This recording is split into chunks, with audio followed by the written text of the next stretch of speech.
यह किला राजस्थान की अरावली पहाड़ियों में स्थित है। इसके मुख्य द्वार पर एक चेतावनी लिखी हुई है। साफ शब्दों में लिखा है कि सूर्यास्त के बाद यहां प्रवेश करना मना है।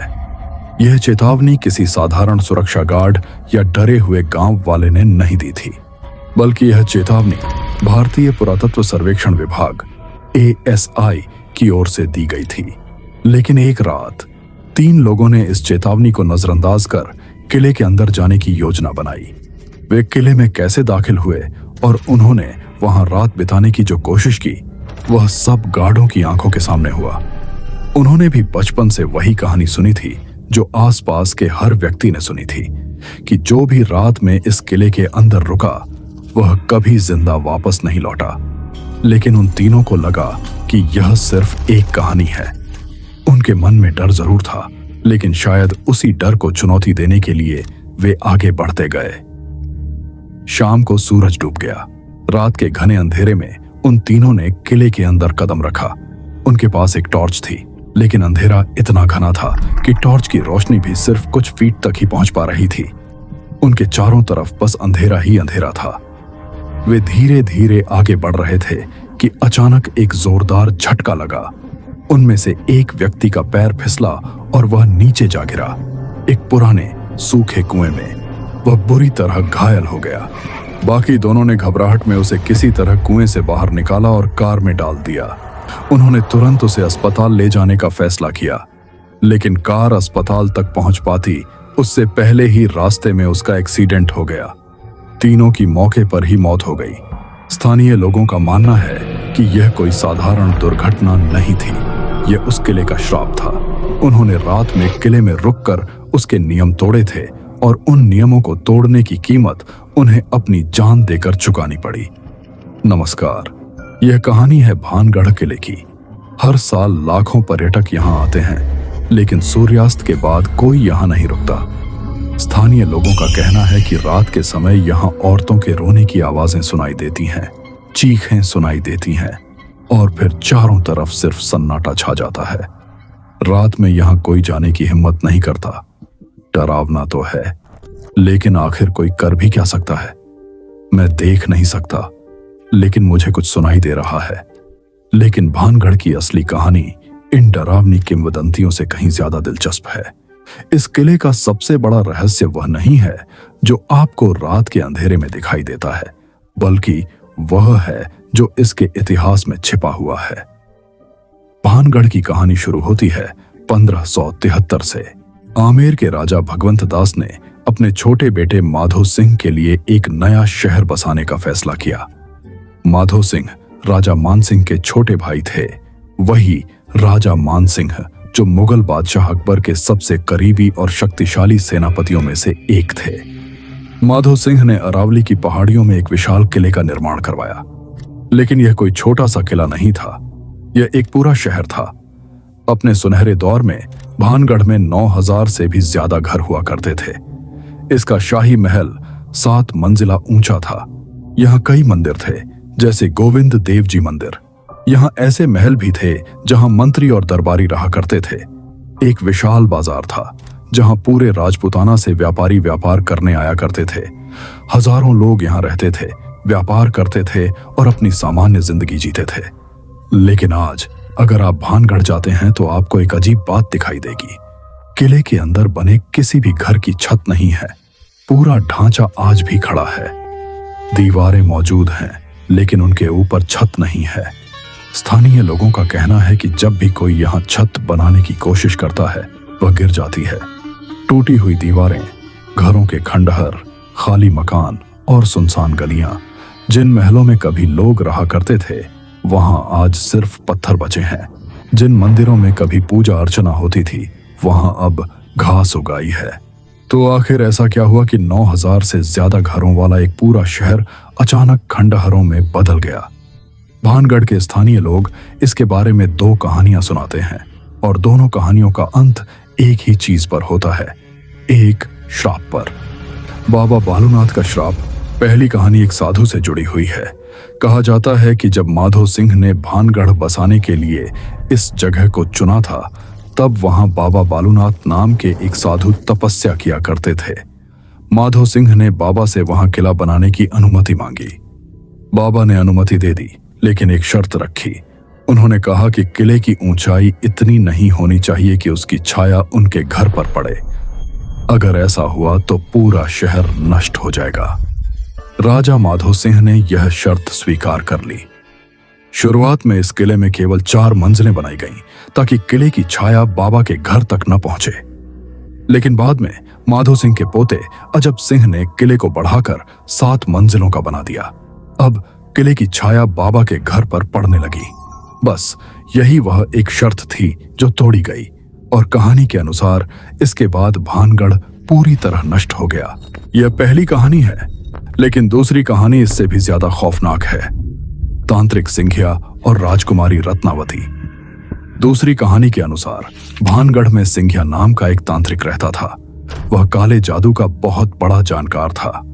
एक दिन उसकी नजर भानगढ़ के छत्र सिंह की बेटी राजकुमारी रत्नावती पर पड़ी। राजकुमारी रत्नावती अपनी खूबसूरती के लिए पूरे राज्य में प्रसिद्ध थी। सिंघिया जानता था कि वह एक तांत्रिक है और राजकुमारी उसे कभी स्वीकार नहीं करेगी, इसलिए उसने काले जादू का सहारा लिया। एक दिन राजकुमारी रत्नावती बाजार गईं और एक इत्र की दुकान पर रुकी। सिंघिया ने इसे एक मौका समझा। उसने इत्र की शीशी पर काला जादू कर दिया और उसे प्रेम वशीकरण के जादू में बदल दिया। उसकी योजना थी कि जैसे ही राजकुमारी उस इत्र को लगाएंगी, वह सिंघिया के जाल में फंस जाएंगी। लेकिन राजकुमारी रत्नावती उसकी चाल समझ गईं। उन्होंने इत्र की शीशी उठाई और उसे एक बड़े पत्थर पर फेंक दिया। काला जादू तो काम कर गया, लेकिन रत्नावती पर नहीं, बल्कि उस पत्थर पर। वह जादुई पत्थर, जो अब सिंघिया की ओर खींचने लगा था, तेजी से लुढ़कता हुआ उसकी तरफ आया और उसने सिंघिया को कुचल कर मार डाला। लेकिन मरने से पहले सिंघिया ने भानगढ़ को श्राप दिया। उसने कहा, यह पूरा किला नष्ट हो जाएगा, सिर्फ मंदिर बचेगा। महल में रहने वाला कोई भी व्यक्ति जीवित नहीं बचेगा और यहां मरने वाला कोई भी व्यक्ति दोबारा जन्म नहीं लेगा। कहा जाता है कि अगले ही साल भानगढ़ और अजबगढ़ के बीच एक भयंकर युद्ध हुआ। इस युद्ध में राजकुमारी रत्नावती की मृत्यु हो गई और भानगढ़ पूरी तरह बर्बाद हो गया। लोगों के अनुसार राजकुमारी रत्नावती, तांत्रिक सिंघिया और यहां मरने वाले बाकी लोगों का दोबारा जन्म नहीं हुआ, क्योंकि वे सभी उस श्राप के शिकार हो गए थे। उन सभी की आत्माएं आज भी भानगढ़ किले में भटक रही हैं। इसीलिए कहा जाता है कि रात के समय ये आत्माएं लोगों को डराती हैं, और शायद इसी वजह से यह भी कहा जाता है कि जो कोई रात में यहाँ रुकता है वह कभी जिंदा वापस नहीं लौटता। लेकिन यह अकेली कहानी नहीं है। पूरा इंटरनेट भानगढ़ से जुड़ी ऐसी डरावनी और रहस्यमयी कहानियों से भरा पड़ा है। स्थानीय लोगों का कहना है कि कभी कभी यहाँ औरतों के रोने की आवाजें सुनाई देती हैं, कभी चूड़ियां टूटने की आवाज आती है, कभी किसी शादी की आवाज सुनाई देती है, और कभी अचानक ऐसी चीखें सुनाई देती हैं जैसे कोई किसी से मदद की गुहार लगा रहा हो। पर्यटकों का कहना है कि किले में घूमते समय उन्हें कई बार ऐसा महसूस होता है जैसे कोई उनका पीछा कर रहा हो। कभी कभी बिना किसी कारण के हवा में इत्र की खुशबू फैल जाती है। आज भी नृत्यशाला के पास घंटियों और पायल की आवाज सुनाई देने की बातें कही जाती हैं, और एक बात यह भी कही जाती है कि किले के गार्ड खुद रात में किले के अंदर नहीं जाते। यहाँ रात में 10 लोग रहते हैं। क्या वे किले के अंदर रहते हैं? हाँ, यहाँ 10 लोग रहते हैं। लेकिन क्या वे अंदर जाते हैं? नहीं, वे अंदर नहीं जाते। क्यों? क्योंकि वहां रोने की आवाजें आती हैं, खून और चीख पुकार की बातें हैं, डरावनी आवाजें सुनाई देती हैं। सोशल मीडिया पर कई लोग दावा करते हैं कि वैज्ञानिकों ने भानगढ़ किले में पैरानॉर्मल गतिविधियों को रिकॉर्ड करने के लिए उपकरण लगाए थे और वहां नेगेटिव एनर्जी का पता चला था। भानगढ़ के रहस्य से बॉलीवुड भी नहीं बच सका। शाहरुख खान और सलमान खान की फिल्म करण अर्जुन के कई दृश्य भानगढ़ किले में फिल्माए जाने की बातें कही जाती हैं। एक गाने की शूटिंग के दौरान फिल्म की अभिनेत्री ममता कुलकर्णी ने अपने बाल खोल दिए और ऐसे नाचने लगी जैसे किसी ने उन्हें अपने वश में कर लिया हो। साल 2014 में ट्रिप टू भानगढ़ फिल्म बनाने वाले निर्देशक जितेंद्र पवार ने भी एक डरावना दावा किया था। पवार के अनुसार जब वह शूटिंग के पहले दिन भानगढ़ जा रहे थे, तभी अचानक उनकी कार के ब्रेक फेल हो गए। ड्राइवर ने किसी तरह जंगल में कार को रोक दिया, लेकिन कुछ मिनट बाद कार के ब्रेक अपने आप फिर से काम करने लगे। इसी तरह एक दिन वहां बहुत तेज बारिश शुरू हो गई। शूटिंग रोकनी पड़ी। तब जितेंद्र पवार राजकुमारी रत्नावती के कथित कमरे में गए और वहां प्रार्थना की, और उनके अनुसार अचानक बारिश बंद हो गई। इसी तरह एक दूसरी कहानी में बताया जाता है कि एक व्यक्ति अपने दोस्त के साथ रात में भानगढ़ किले में रुका था। उसे लगा कि खिड़की पर कोई खड़ा है, लेकिन जब उसने ध्यान से देखा तो वहां कोई इंसान नहीं था। फिर उसी खिड़की से एक काली बिल्ली बाहर निकली। उस व्यक्ति के अनुसार यह बिल्ली भानगढ़ से लगभग 100 किलोमीटर दूर तक दिखाई देती रही। हम पार्किंग में थे और हमने कार से उसी काली बिल्ली को देखा जिसे हमने भानगढ़ के अंदर देखा था। यही वजह है कि आज भी भानगढ़ का नाम भारत की सबसे रहस्यमयी और डरावनी जगहों में लिया जाता है। हमने सड़क पार करते हुए लगभग 100 किलोमीटर तक उसी काली बिल्ली को देखा, कम से कम 8 बार। आप क्या कह रहे हैं? लेकिन भानगढ़ से जुड़ी सबसे परेशान करने वाली कहानियों में से एक पत्रकार पल्लवी दे पुरकायस्थ की कहानी बताई जाती है। पल्लवी एक शाम अपने साथी के साथ भानगढ़ किले से वापस लौट रही थी। तभी अचानक उनकी स्कूटी बंद हो गई। टैंक में पेट्रोल था, हेडलाइट, हॉर्न और स्पीडोमीटर सब कुछ काम कर रहा था, लेकिन इंजन स्टार्ट ही नहीं हो रहा था। पास ही खड़ा एक व्यक्ति यह सब देख रहा था। उसने स्कूटी को बिना छुए ही तुरंत इंजन स्टार्ट कर दिया और फिर उसने कहा, वे तुम्हें चाहते हैं? पल्लवी के साथी ने पूछा। कौन? वह व्यक्ति पीछे मुड़ा और बोला, तुम जानते हो कौन? ऐसी ही कहानियों के कारण भानगढ़ को भारत और एशिया की सबसे डरावनी जगहों में से एक माना जाता है।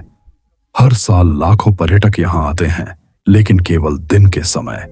तो सवाल उठता है, क्या ये सारे दावे सच हैं? क्या भानगढ़ का किला सचमुच भूतिया है? क्या राजकुमारी रत्नावती और तांत्रिक सिंघिया की आत्माएं आज भी वहां भटक रही हैं? एक बात है जो मैंने आपको अभी तक नहीं बताई है, और वही बात इस पूरी कहानी को बदल देती है।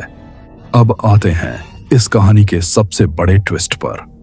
राजकुमारी रत्नावती, जिनके बारे में कहा जाता है कि उनकी कहानी ही भानगढ़ के भूतिया होने की सबसे बड़ी वजह है, उनके अस्तित्व का कोई प्रमाणित ऐतिहासिक रिकॉर्ड नहीं मिलता। आपने बिल्कुल सही सुना। न तो उनके अस्तित्व का कोई पक्का ऐतिहासिक प्रमाण है और न ही कोई समकालीन दस्तावेज।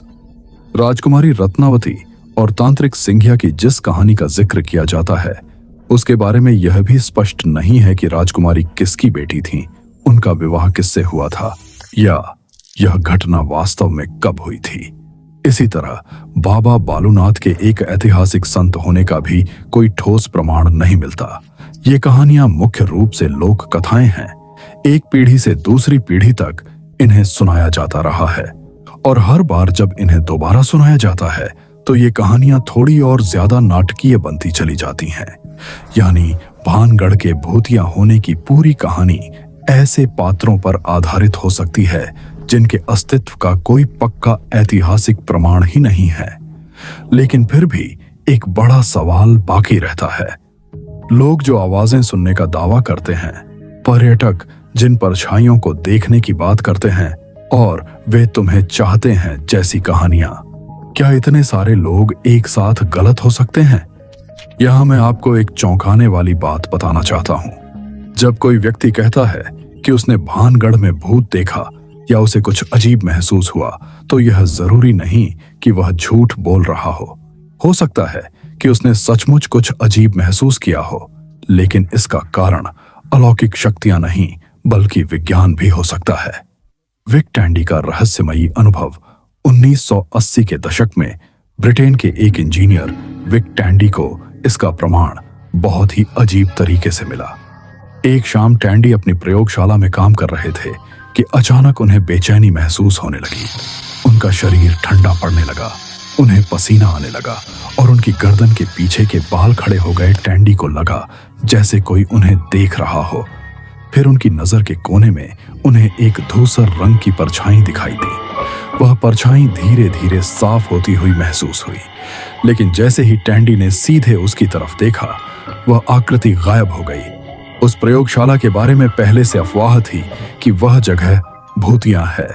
टैंडी ने कभी इन बातों पर ध्यान नहीं दिया था, लेकिन अब उन्हें लगा कि शायद उन्होंने सचमुच कोई भूत देख लिया है। वह डर कर घर चले गए। अगले दिन जब टैंडी दोबारा लैब में पहुंचे तो उन्होंने देखा कि वहां मौजूद उपकरणों में लगी फेंसिंग फॉइल कंपन कर रही थी। जांच करने पर पता चला कि वहां नया लगाया गया एक पंखा 19 हर्ट्ज की इंफ्रासाउंड उत्पन्न कर रहा था। यही वह फ्रीक्वेंसी थी जिसकी वजह से टैंडी को लग रहा था कि कोई उन्हें देख रहा है, और शायद इसी वजह से उन्हें वह रहस्यमयी परछाई दिखाई दी। जब पंखा बंद किया गया तो इंफ्रासाउंड भी बंद हो गई और उसके साथ ही भूत भी गायब हो गया। क्या होती है इंफ्रासाउंड? इंफ्रासाउंड ऐसी ध्वनि तरंगें होती हैं जिनकी फ्रीक्वेंसी 20 हर्ट्ज से कम होती है। इंसान के कान इन्हें सुन नहीं सकते, लेकिन हमारा शरीर इन्हें महसूस कर सकता है। इस तरह की ध्वनियां शरीर में कंपन जैसी अनुभूति पैदा कर सकती हैं। कुछ परिस्थितियों में व्यक्ति को चक्कर, बेचैनी या ऐसा महसूस हो सकता है जैसे कोई उसे देख रहा हो। भानगढ़ के मामले में भी ऐसी संभावना पर विचार किया जाता है। जब हवा पुराने पत्थर के ढांचों और खंडहरों के बीच से गुजरती है तो कम फ्रीक्वेंसी वाली ध्वनियां पैदा हो सकती हैं। इसके अलावा छोटे भूकंपीय कंपन, पत्थरों का खिसकना और अन्य प्राकृतिक गतिविधियां भी ऐसी निम्न आवृत्ति वाली तरंगें उत्पन्न कर सकती हैं। EMF का रहस्य दूसरी घटना का संबंध इलेक्ट्रोमैग्नेटिक फील्ड्स यानी EMF से है। 1990 और 2000 के दशक में कुछ शोधकर्ताओं ने यह सिद्धांत दिया था कि जिन जगहों को लोग भूतिया मानते हैं वहां असामान्य रूप से ज्यादा इलेक्ट्रोमैग्नेटिक फील्ड हो सकते हैं जो मानव मस्तिष्क को भ्रमित कर सकते हैं। हालांकि जब दूसरे वैज्ञानिकों ने इस सिद्धांत की जांच करने की कोशिश की तो उन्हें स्पष्ट और निर्णायक परिणाम नहीं मिले। यानी यह एक सिद्धांत है जिसकी अभी तक पूरी तरह पुष्टि नहीं हुई है। भानगढ़ में पैरानॉर्मल जांच साल 2012 में इंडियन पैरानॉर्मल सोसाइटी के प्रमुख गौरव तिवारी अपनी टीम के साथ भानगढ़ गए थे। उन्होंने पूरी रात किले में बिताई। उनके पास EMF रीडर, थर्मल कैमरे और ऑडियो रिकॉर्डर जैसे उपकरण थे। पूरी रात गौरव तिवारी अंधेरे में सवाल पूछते रहे। क्या रानी रत्नावती यहां रहती थीं? क्या तांत्रिक सिंघिया यहीं कहीं मौजूद है? लेकिन जांच के बाद उन्हें कोई भूत या पैरानॉर्मल गतिविधि नहीं मिली। गौरव तिवारी ने खुद कहा था, मुझे कोई भूत नहीं मिलने वाला। क्या मेरे साथ तुम्हें कोई भूत मिलेगा? नहीं, नहीं मिलेगा। यहां सिर्फ लंगूर मिलेंगे, मोर मिलेंगे, सियार, लकड़बग्घे और तेंदुए मिल सकते हैं। कोई भूत नहीं मिलेगा। यानी भूतों की जांच करने वाले विशेषज्ञों की इस जांच में भी भानगढ़ में किसी भूत का प्रमाण नहीं मिला। लेकिन विज्ञान में एक और प्रयोग हुआ जो इस पूरे मामले को समझने में मदद कर सकता है। द हॉन्ट प्रोजेक्ट 2008 साल 2008 में लंदन की गोल्डस्मिथ्स यूनिवर्सिटी के शोधकर्ताओं ने हॉन्ट प्रोजेक्ट नाम से एक प्रयोग किया। उन्होंने एक बिल्कुल साधारण, खाली और सफेद कमरा लिया। वहां कुछ भी पुराना नहीं था, कोई डरावना माहौल नहीं था। कमरे में छिपे हुए उपकरण लगाए गए जो EMF और इंफ्रासाउंड पैदा करते थे। फिर लोगों को बुलाकर कहा गया, इस कमरे में 50 मिनट तक बैठिए और बताइए कि आपको कैसा महसूस हुआ। नतीजे चौंकाने वाले थे। 20% से ज्यादा लोगों ने कहा कि उन्हें लगा जैसे कमरे में उनके अलावा कोई और भी मौजूद है। कई लोगों को चक्कर जैसा महसूस हुआ और 8% लोगों ने कहा कि उन्हें डर या आतंक महसूस हुआ। एक ऐसे कमरे में जहां वास्तव में कुछ भी नहीं था। लेकिन असली झटका तब लगा जब शोधकर्ताओं ने पूरे डेटा का विश्लेषण किया। उन्होंने पाया कि उपकरण चालू हों या बंद, लोगों के अनुभव लगभग एक जैसे ही थे। जो लोग पहले से ऐसी चीजों को मानने या उनसे प्रभावित होने की प्रवृत्ति रखते थे, उन्होंने सबसे ज्यादा अजीब अनुभव बताए, यानी EMF और इंफ्रासाउंड से भी ज्यादा बड़ी भूमिका थी सजेस्टिबिलिटी, यानी पहले से किसी बात के लिए मानसिक रूप से प्रभावित हो जाना। इसका मतलब है कि अगर आप किसी व्यक्ति से पहले ही कह दें कि वह एक अजीब और डरावनी जगह पर जा रहा है, तो उसका दिमाग वास्तव में वहां अजीब चीजें महसूस करने लग सकता है। अगर आप भूतों पर विश्वास करते हैं या आपको पहले से बता दिया जाए कि यहां भूत रहते हैं, तो हवा में हिलता हुआ पेड़ भी आपको किसी चलते हुए भूत जैसा दिखाई दे सकता है। जरा सोचिए, भानगढ़ जाने से पहले पर्यटकों को क्या बताया जाता है कि यह भारत की सबसे भूतिया जगह है, कि यह भारत का सबसे डरावना और रहस्यमयी किला है।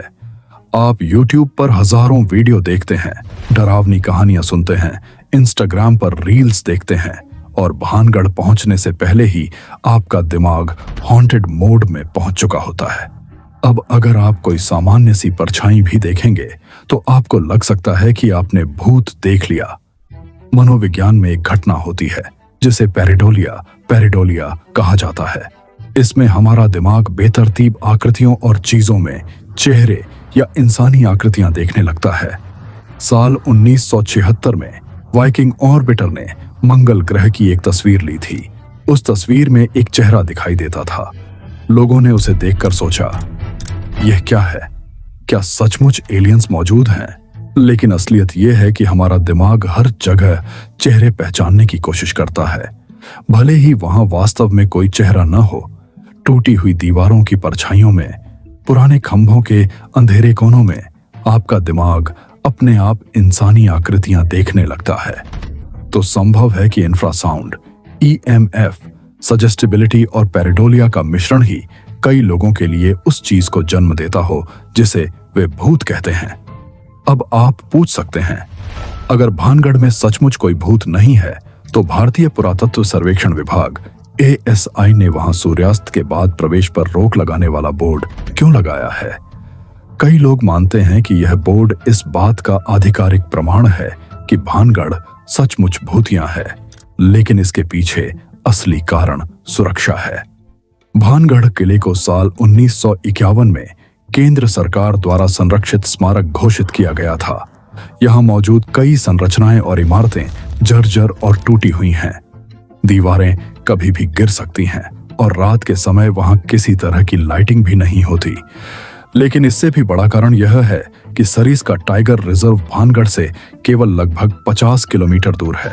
सरिस्का लगभग 866 वर्ग किलोमीटर क्षेत्र में फैला हुआ है।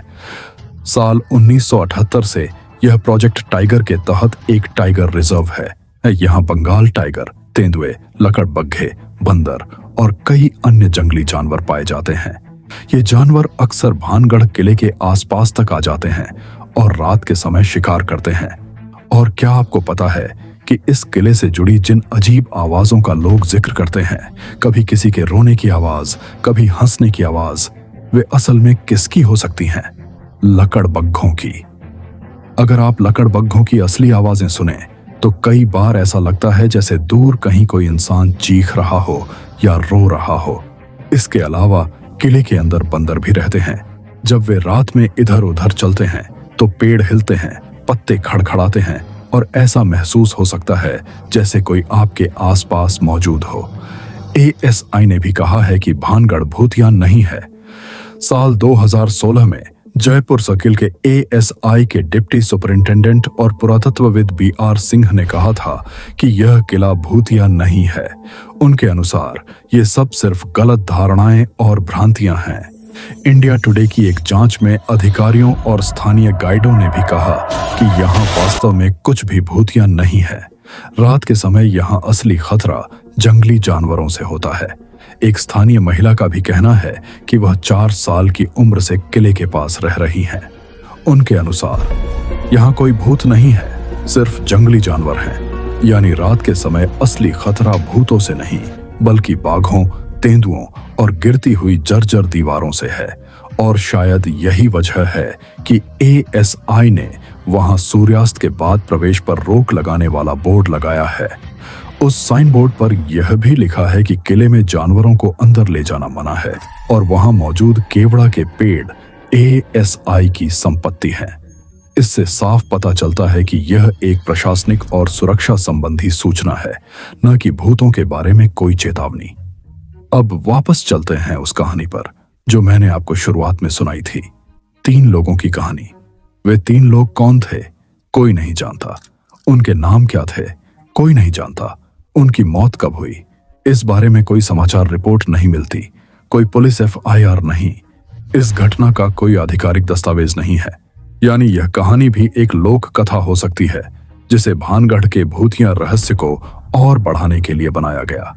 यह बात कि जो भी भानगढ़ में रात बिताता है वह कभी जिंदा वापस नहीं लौटता, यह भी पूरी तरह सच नहीं है। कई लोग भानगढ़ के आसपास या किले में रात बिताने का दावा कर चुके हैं और वे आज भी जीवित हैं। लेकिन एक रहस्य ऐसा है जिसका जवाब अभी भी पूरी तरह साफ नहीं है। आखिर 9000 घरों वाला इतना बड़ा शहर वास्तव में उजड़ कैसे गया? और इसकी असली कहानी भी किसी श्राप से कम नाटकीय नहीं है। माधो सिंह ने भानगढ़ को बसाया था। इसके बाद उनके पोते अजब सिंह ने पास में ही एक और किला बनवाया जिसका नाम अजबगढ़ था और वहीं से शासन करना शुरू कर दिया। धीरे धीरे भानगढ़ का महत्व कम होता चला गया। फिर साल 1720 में आमेर के राजा सवाई जय सिंह ने भानगढ़ और अजबगढ़ पर हमला किया और दोनों पर अपना अधिकार कर लिया। सवाई जय सिंह ने जयपुर को बसाया और भानगढ़ धीरे धीरे एक कम महत्वपूर्ण शहर बनकर रह गया। लेकिन अंत में जिस चीज ने भानगढ़ को पूरी तरह बर्बाद कर दिया वह था अकाल। साल 1783 में असामान्य एल नीनो की घटनाओं के कारण उत्तरी भारत में एक भयंकर सूखा पड़ा। इसे चालीसा अकाल कहा जाता है क्योंकि यह हिंदू संवत के 1840वें वर्ष के आसपास पड़ा था। यह कोई साधारण अकाल नहीं था। यह इतना भयानक था कि दोआब क्षेत्र और पंजाब में बड़ी संख्या में लोगों की जान चली गई। कुछ इलाकों में आबादी का आधे से लेकर 2/3 हिस्सा तक इस आपदा से प्रभावित हुआ। राजस्थान में पहले से ही पानी की कमी थी और जब यह भयंकर अकाल आया तो भानगढ़ जैसे शहरों में रहना लगभग असंभव हो गया। लोग खाना और पानी की तलाश में शहर छोड़कर जाने लगे। धीरे धीरे भानगढ़ खाली हो गया और एक समृद्ध शहर खंडहरों में बदल गया। न कोई श्राप था, न कोई काला जादू। राजनीतिक पतन, युद्ध और एक विनाशकारी अकाल ने मिलकर एक कभी फलते फूलते शहर को उजाड़ दिया। लेकिन आप सोच सकते हैं कि अगर सच्चाई इतनी सरल है तो भानगढ़ की भूतों वाली कहानियां आज भी जिंदा क्यों हैं? पहला कारण है मानव मनोविज्ञान। इंसान स्वाभाविक रूप से तथ्यों से ज्यादा कहानियों को याद रखता है। आप शायद यह भूल जाएं कि भानगढ़ 1783 के अकाल के कारण उजड़ गया था, लेकिन एक तांत्रिक का राजकुमारी को पाने के लिए काला जादू करना और मरते समय पूरे शहर को श्राप दे देना, यह कहानी आप शायद जिंदगी भर याद रखेंगे। हमारा दिमाग एक कहानी सुनना चाहता है। लोग अकाल के समय शहर छोड़कर चले गए। यह सुनने में साधारण और नीरस लगता है, लेकिन एक तांत्रिक ने पूरे शहर को श्राप दे दिया। यह एक रोमांचक कहानी लगती है। इसमें एक खलनायक है, एक कारण है और पूरी कहानी का एक स्पष्ट क्रम है। ऐसी कहानियां हमें ऐसा महसूस कराती हैं कि हम एक अनिश्चित दुनिया में भी चीजों का कारण और क्रम समझ सकते हैं। लेखिका अनुराधा गोयल के अनुसार जब कोई ऐतिहासिक स्थान उजड़ जाता है और लोगों को उसका वास्तविक इतिहास पता नहीं होता तो वहां रहस्य पैदा होने लगता है। समय के साथ उस रहस्य में नई नई कहानियों की परतें जुड़ती जाती हैं। धीरे धीरे वह जगह खंडहर बन जाती है। रहस्य और गहरा होता जाता है और लोगों को लगने लगता है कि वह जगह भूतिया है। दूसरा कारण है पर्यटन। भारत की सबसे भूतिया जगह का टैग हर साल लाखों पर्यटकों को भानगढ़ की ओर आकर्षित करता है। इन रहस्यमयी कहानियों से स्थानीय पर्यटन और अर्थव्यवस्था को भी फायदा होता है। इसीलिए इन कहानियों की सच्चाई जानने या उन्हें गलत साबित करने में बहुत कम लोगों की दिलचस्पी होती है। तीसरा कारण है सोशल मीडिया। सोशल मीडिया पर हर कोई भानगढ़ से जुड़ा अपना कोई डरावना अनुभव साझा करना चाहता है। अगर आप भानगढ़ जाएं और वहां आपके साथ कुछ भी असाधारण ना हो तो शायद कोई आपकी कहानी सुनने में ज्यादा दिलचस्पी ना ले। लेकिन अगर आप वहां जाकर कहें मुझे वहां कुछ अजीब महसूस हुआ या अचानक मेरे फोन की बैटरी खत्म हो गई। तो ऐसा वीडियो तेजी से वायरल हो सकता है। महान वैज्ञानिक मैरी क्यूरी ने कहा था, जीवन में किसी चीज से डरना नहीं चाहिए, बल्कि उसे समझना चाहिए। अब समय है चीजों को और बेहतर ढंग से समझने का, ताकि हम कम डरें। जिंदगी में किसी भी चीज से डरने की जरूरत नहीं है, आपको बस उसे समझने की जरूरत है। आप जितना बेहतर समझेंगे, उतना ही कम डरेंगे। मैंने आपसे क्या कहा था? डरना मत। भूतों के बारे में सच को समझने की कोशिश कीजिए और हर रहस्यमयी घटना के पीछे पहले वास्तविक कारण खोजिए। बहुत बहुत धन्यवाद।